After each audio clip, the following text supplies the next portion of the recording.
Há muito tempo atrás, um lenhador vivia em uma casinha perto de uma floresta profunda com seus 2 filhos, João e Maria.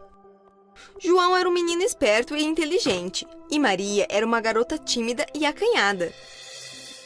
Sua segunda esposa muitas vezes maltratava as crianças e sempre incomodava o lenhador. Não há comida o suficiente na casa para todos nós. Há muitas bocas para alimentar. Devemos nos livrar dos 2 pirralhos, ou todos vamos morrer de fome. Ela declarou. O lenhador se opunha ao plano maligno da esposa, mas ela não o ouvia. Os pobres João e Maria ouviram a conversa e ficaram chorando a noite toda. Um dia, o pai teve que ir à cidade para ganhar dinheiro para a família. A madrasta malvada teve a chance de levar as criancinhas na floresta e deixá-las sozinhas.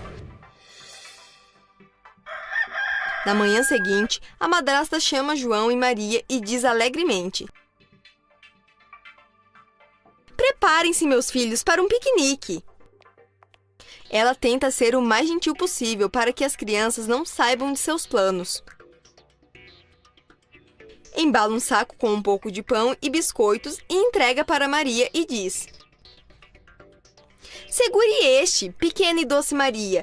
Comeremos essa comida na floresta."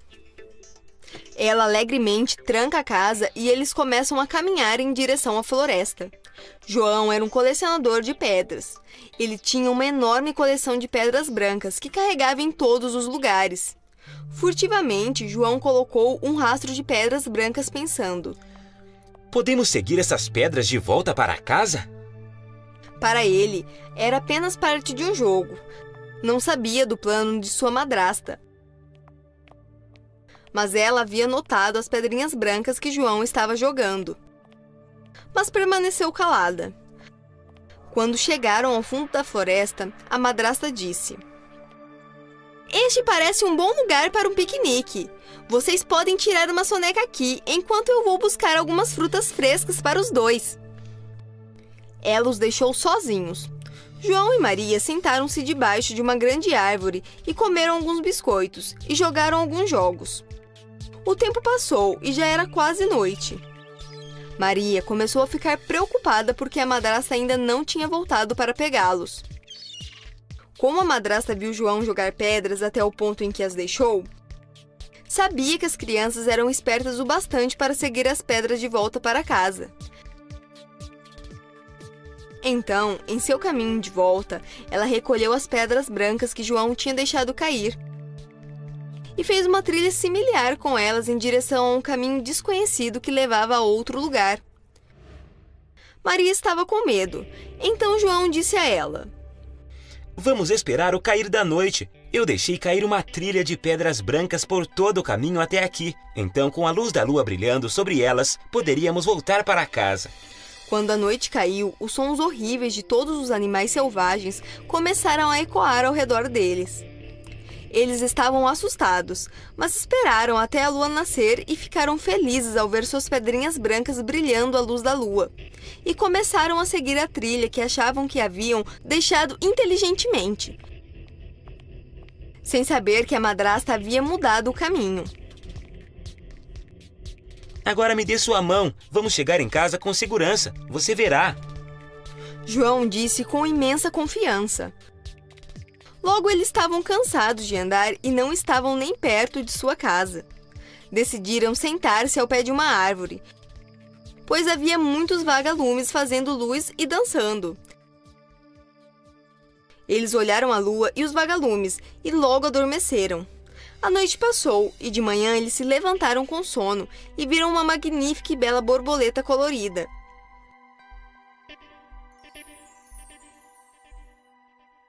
Eles se entreolharam e sorriram de felicidade.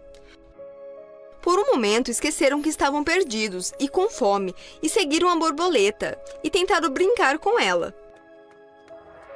E em pouco tempo chegaram a uma casa de aparência engraçada. Eles ficaram surpresos ao ver que a casa era feita de chocolates, doces, pedras de bala e bolo. Eles nunca tinham visto uma casa assim antes. Estavam tão felizes e não podiam resistir em comer aqueles doces deliciosos. É como uma terra dos sonhos, Maria diz. Quando terminaram, viram a porta da casa e decidiram entrar, esperando muito mais para comer e brincar. Quando entram, a porta bate e eles olham uma bela dama cozinhando o jantar. Eles a cumprimentam com felicidade, enquanto ela parecia tão gentil e generosa. Boa tarde, minha querida senhora, João e Maria dizem para ela. Nós perdemos o caminho de volta para casa. Você seria gentil o suficiente para nos ajudar a encontrar o caminho de volta? A senhora olha para eles com gentileza suficiente e acena com a cabeça. Sim, claro, meus filhos, eu certamente vou ajudá-los, mas sejam meus convidados e fiquem comigo alguns dias. Eu fico sozinha e gostaria de aproveitar sua companhia. As crianças estavam muito felizes. Ela cozinhava comida deliciosas para elas e as servia com o que elas quisessem. Vocês estão muito magros e fracos. Eu vou alimentar e fazer vocês ficarem saudáveis.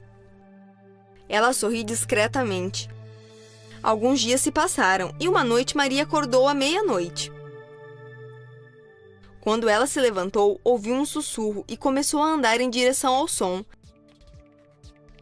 E viu que a bela dama era, na verdade, uma bruxa cruel, que estava planejando e conspirando para matar as crianças e comê-las. Ela estava servindo comida deliciosa para torná-los saudáveis, para que pudesse saborear a refeição. A bruxa não sabia que ela tinha visto, e Maria estava tremendo de medo e aterrorizada. Na manhã seguinte, quando as crianças acordaram, descobriram que as coisas eram diferentes. Não havia comida na mesa, nem iguarias para elas. Maria ainda não contou a João o que ela havia visto na noite anterior. E quando decide dizer a ele que a mulher era realmente uma bruxa, ela veio e, com amor suficiente, disse às crianças que não havia madeira suficiente na casa para cozinhar, e por isso ela não podia cozinhar nenhuma refeição para elas. A doce dama perguntou a João: Querido filho, por favor, me traga um pouco de madeira da floresta próxima, para que eu possa preparar uma refeição para todos nós, enquanto eu e Maria fazemos os preparativos. João concordou rapidamente. Ela entregou-lhe um machado e ele saiu de casa feliz. Maria sabia que algo não estava certo e ficou com muito medo. Mas ela continuou fazendo o que a dama lhe dizia, para não alarmá-la. Enquanto João se dirigia para a floresta, viu no fundo da casa pilhas de troncos empilhados. Ele era um menino inteligente e imediatamente sentiu que algo estava errado. Tentou entrar pela janela e, de repente, viu a bruxa real que tinha se mostrado a Maria. João não fez nenhum barulho e teve muito cuidado para que a bruxa não sentisse sua presença. João estava planejando rápido o que poderia ser feito e como poderia salvar sua querida irmã. Enquanto isso, ouviu a cruel bruxa dizer a Maria: Vá para a cozinha e ligue o forno. Maria não teve escolha a não ser fazer o que a bruxa disse. Algum tempo depois, a bruxa disse a Maria: Vá e verifique se o forno está devidamente iluminado. Maria disse à bruxa: Eu não sei como fazer isso. Você pode me mostrar como checá-lo para que eu possa fazer isso mais tarde? A bruxa percebeu quão estúpida era Maria. Vamos, garota, eu vou te mostrar, disse ela. João, que estava observando tudo do lado de fora, achava que essa era a sua única chance. Quando a bruxa começou a caminhar em direção ao forno, ele veio de trás furtivamente, e quando a bruxa se abaixou para verificar o forno, João correu na direção dela e a empurrou para o forno, e Maria fechou a porta com eficiência e rapidez. A bruxa malvada se queimou como uma batata frita. João e Maria se abraçaram. Ambos não podiam acreditar no que aconteceu e que estavam a salvo agora. Eles foram para o quarto da bruxa e ficaram surpresos ao ver quanta riqueza e pedras preciosas ela tinha. Pegaram tudo o que puderam em sua bolsa e saíram da casa rapidamente e correram até que finalmente chegaram à sua casa. Eles viram seu pai sentado na varanda. Ele parecia tão miserável e triste. Eles rapidamente correram em direção a ele e todos se beijaram e se abraçaram. As crianças contaram ao pai tudo o que tinham experimentado. O pai ficou muito zangado e disse à sua esposa insistente que os deixasse em paz. Enquanto ela foi embora, as crianças mostram as gemas e as riquezas que coletaram do tesouro da bruxa malvada. Finalmente, puderam viver uma vida despreocupada, juntos e felizes.